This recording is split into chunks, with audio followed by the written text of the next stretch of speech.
Every single day, you do things to your dog that you believe are acts of love. And every single day, without knowing it, some of those things are landing on your dog not as comfort, not as connection, but as confusion, anxiety, and quiet hurt.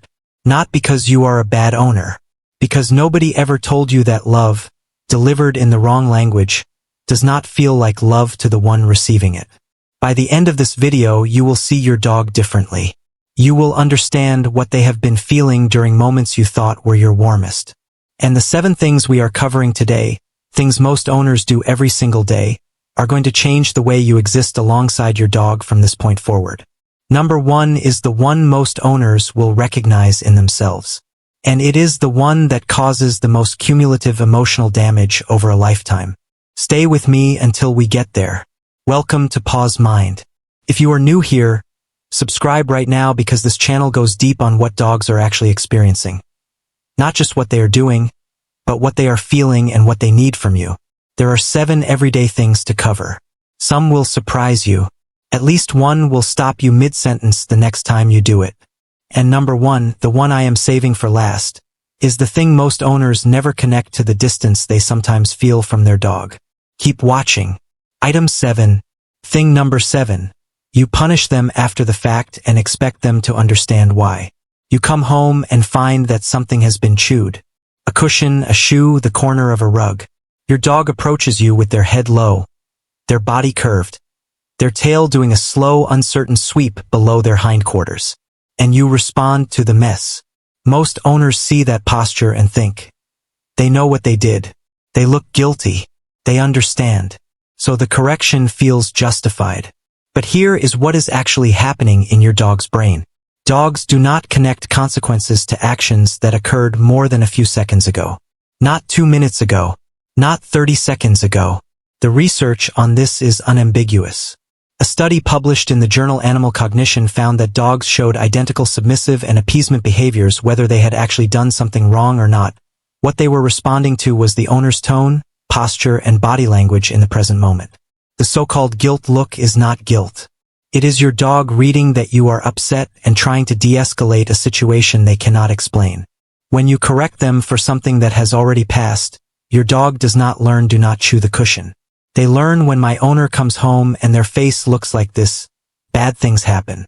Over hundreds of repetitions, this creates something specific. A dog who is anxious at the moment of reunion, who approaches you carefully, who reads your entry through the door as a threat assessment rather than a homecoming. The emotional cost is real. The correction teaches nothing about the behavior, and the anxiety it builds compounds quietly over years. Item 6. Thing number 6. You use their name as a warning or a reprimand. Say your dog's name out loud right now in your head. Think about all the ways you use it in a single day. For most owners, the name gets used in 2 very different emotional registers. Sometimes it is warm, called across the house with affection, attached to play, used when offering food or affection. But sometimes the same name gets sharpened. It becomes a prelude to no. It becomes the word you use right before you grab them off the furniture. It becomes the sound that lands just before something uncomfortable happens. A dog's name is supposed to be the most conditioned, reliable positive cue in their entire vocabulary. The sound that means look at me, something good is about to happen, I want to connect with you. When the name carries both warmth and warning, the dog has no way to know which version is arriving. So they hedge. They start offering conflict avoidance signals, the look away, the lip lick, the slight flattening of the ear, the moment they hear it, because half the time history says the name is not a good sign. Animal behaviorists classify this as a poisoned cue. A signal that has become so inconsistently associated with outcomes that it loses its ability to reliably predict anything. And a dog whose name has been poisoned does not come reliably, does not make easy eye contact, and often looks faintly tense in interactions that should feel completely safe. Reserve the name for positive associations only. For redirection, use a different signal. The name belongs to the relationship, not to the correction. Item 5. Thing number 5. You force physical contact when your dog is signaling they need space. You reach for your dog. You pull them into a hug. You keep petting them past the point where they have clearly said, in their language, that they are done. And you do it because it feels loving to you, because closeness is how humans signal care, and because the idea that your dog might not want to be held right now is uncomfortable. But your dog has been asking for space. You just have not been reading the question. The signals are subtle but consistent. A slight turn of the head away from you. A slow, deliberate lip lick with no food present. A yawn that appears out of nowhere mid-petting session. A body that goes fractionally still, not relaxed but braced. These are calming signals, a documented communication system in dogs used to express discomfort and request de-escalation. Every one of these signals is your dog saying, politely, I need a moment. When those signals are ignored, not cruelly, just absent-mindedly, because most owners have never been taught to read them, the dog learns that their language does not work. That when they ask for space, space does not come. That the safest response to unwanted contact is to tolerate it without communicating at all. Research on canine stress responses has shown that dogs in households where their calming signals are routinely not acknowledged show higher baseline cortisol levels, which means a higher baseline state of quiet stress throughout the day. The hurt is not dramatic. It does not look like suffering. It looks like a dog who is a little flat, a little less engaged, a little harder to fully reach. Item 4. Thing number 4. You expose them to situations that terrify them and wait for them to just get over it.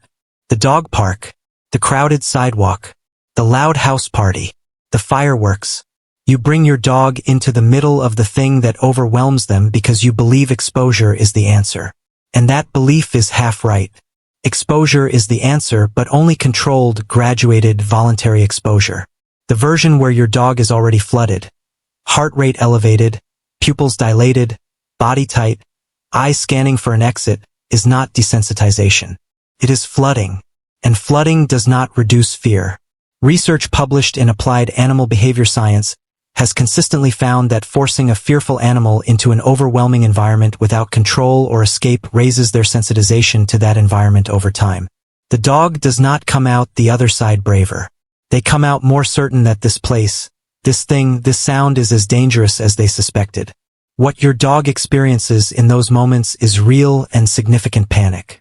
Not shyness, not stubbornness, not a personality quirk that extra exposure will smooth out.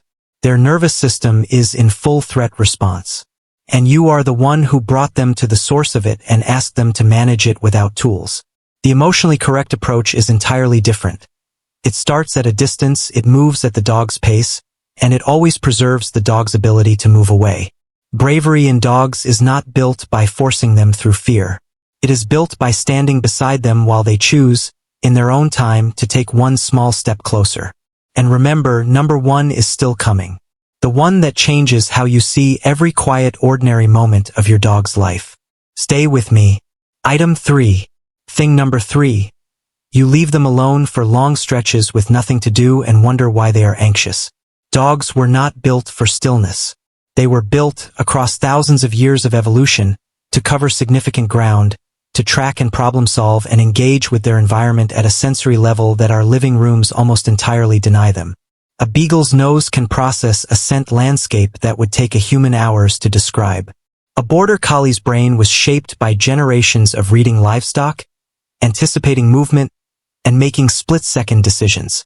A terrier's nervous system is wired for investigation, pursuit, and problem-solving. You put that animal in a quiet room for 8 hours with nothing to engage with, and then express concern that they seem anxious or destructive or hard to settle in the evening. A study from the University of Bristol found that dogs who received daily mental enrichment, scent games, food puzzles, short training sessions, novel environmental exploration, showed significantly lower indicators of stress than dogs who received only physical exercise. Not comparable. Significantly lower. The brain needs work. Without it, it generates its own problems. Repetitive behaviors, hypervigilance, difficulty settling, a kind of restless emotional static that sits under everything. This is not about guilt. Most owners are doing everything they know to do.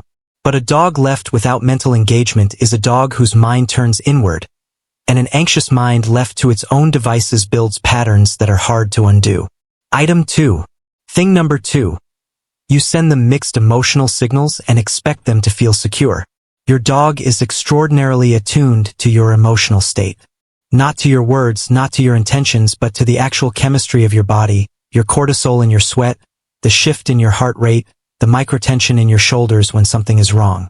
Research from the Linköping University in Sweden confirmed that dogs and their owners actually synchronize their stress hormone levels over time. Your dog is not just responding to your mood. They are, in a measurable physiological sense, absorbing it.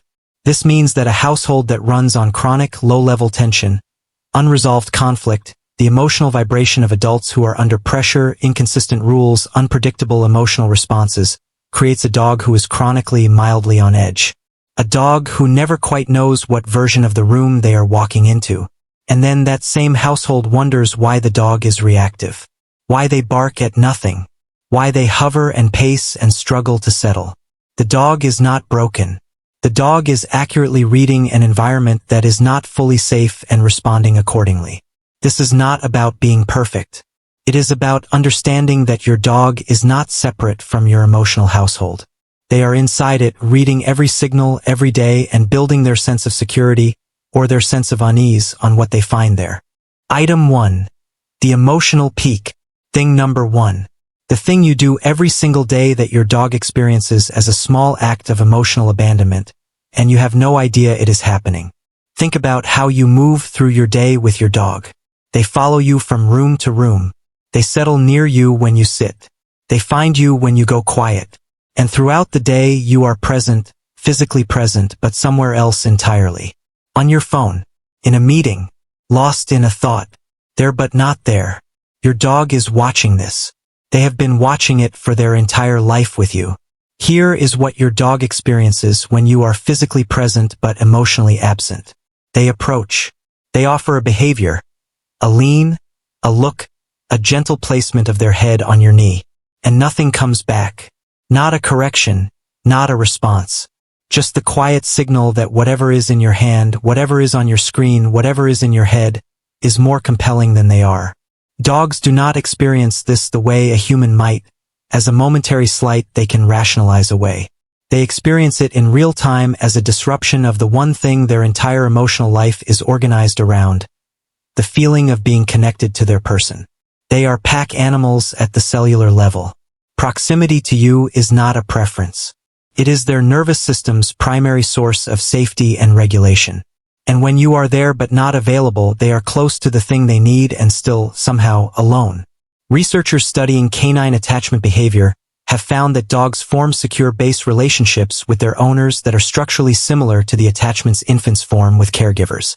When that base is present but unresponsive, when the attachment figure is there but not present, the emotional experience for the dog is a particular kind of quiet distress. Not acute, not dramatic, just a low, persistent ache of reaching and not quite landing. This is the thing that creates the dog who seems needy. The dog who nudges and paws and cannot settle. They are not demanding more than they deserve. They are asking again and again and again for the one thing that their biology tells them they cannot live without. The moment when you put the phone down, turn your body, and look at them. Just look at them. Not past them. Not through them. At them. The moment they can feel that you are actually here. So the next time your dog rests their head on your knee while you are scrolling, while you are distracted, while you are somewhere else in your mind, know what you are actually witnessing. You are not being interrupted. You are being found by a creature who has chosen you out of every possible person in the world, and who is asking, in the gentlest and most patient language they know, for the thing they have always needed most. Not a walk, not a treat, not more time in the same room. Your full, present, unhurried attention even for 30 seconds. Even once. Even now. That is what emotional availability looks like in a dog's life. And most dogs will go their entire lives receiving very little of it from the person they love most. Every time you put the phone down, turn toward them, and let them feel that you are actually there, you are not being a better dog owner. You are being the person they have always believed you were. You have spent your dog's whole life trying to love them right. Now you know which parts of that love were landing the way you intended, and which ones were getting lost in translation. That is not a reason for guilt. That is the beginning of something different. Share this with someone who loves their dog and would want to know this. and subscribe to PAW'S Mind. We go this deep on dog behavior every week, because your dog deserves an owner who actually understands them. Before you go, if your dog freezes when you reach toward them, even just for a moment, even in a relaxed setting, there is a reason that goes deeper than shyness. That video is next. It will change how you touch your dog for the rest of your life.